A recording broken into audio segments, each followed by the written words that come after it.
बे बनगाव बियाबाव देरहागोन होननानै जिहेतु बेयाव बिपिएफ आरो बिजेपिनि बिजाथिया गोख्रोङै फोसावदिंगासिनो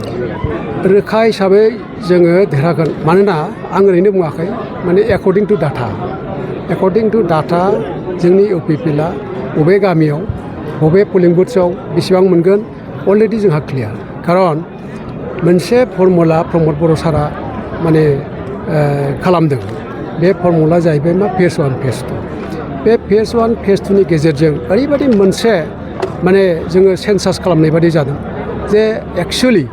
बबे गामियाव बबे पलिं बुथ्सआव जोंनि सापर्टारा बेसेबां दं बेखौ जों अलरेडि खावना खालामबाय आरो बेखौ अनुमानिक हिसाबै जों खालामाखै एखे उइथ डाटा उइथ माने फेक्ट्स एन्ड फिगार जों बेखौ दिनै खालामनो हाबाय दा बेखौ नायनानै ओरैनो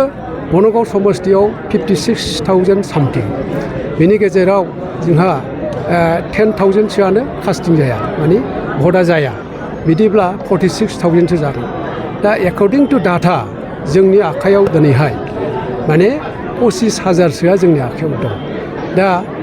आङो मानो देरहागोन होननानै बुंदों बेवहाय मोनथाम कर्नारनि माबाया जुजिनाया जागोन मोनसेया जाहैबाय मा इउपिपिएल जों नाम्बार 1आव थागोन सेकेन्डलि हयतोबा बिपिएफआ थानो हागौ थार्ड हयतोबा बिजेपिआ थागोन दा बे 46,000खौ जुदि मोनथाम एंगेलाव जुदि बोखावनाय जायोबा जोंनो 50%नि बारा मोनखाबाय आरो बे अनुमान हिसाबै लानाय नङा बे एखे बियो फेक्ट्स एन्ड फिगार बे एकर्डिं टु डाटा आङो बेखौ नायनानै आङो दिनैहाय दाथि बुंनो हायो जों देरहागोन बेवहाय बिजेपिआबो जों देरहागोन होनना बुंना लादों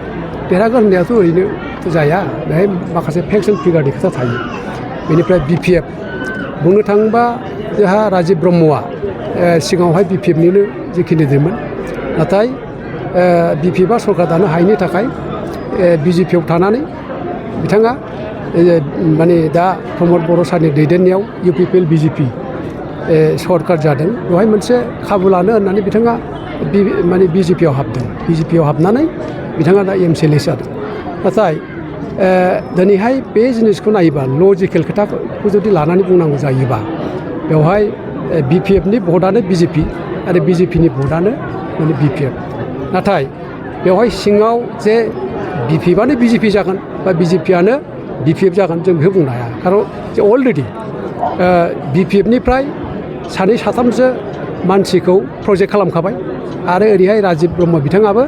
बिजेपिनि जानानै गावखौ प्रजेक्ट खालामबाय बेखौ नायोबा बनगावआवहाय माने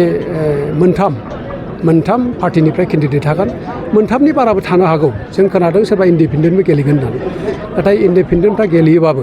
बेवहाय एसेबां फेक्टर नङा बेखौ काउन्टआव लाजाया बे आरो दा बे हिसाबै जोङो टटेल भटखौ नायनानै जों बेसेबां मोनगोन एकर्डिं टु डाटा जों देरहागोना क्लियार आरो थेंक इउ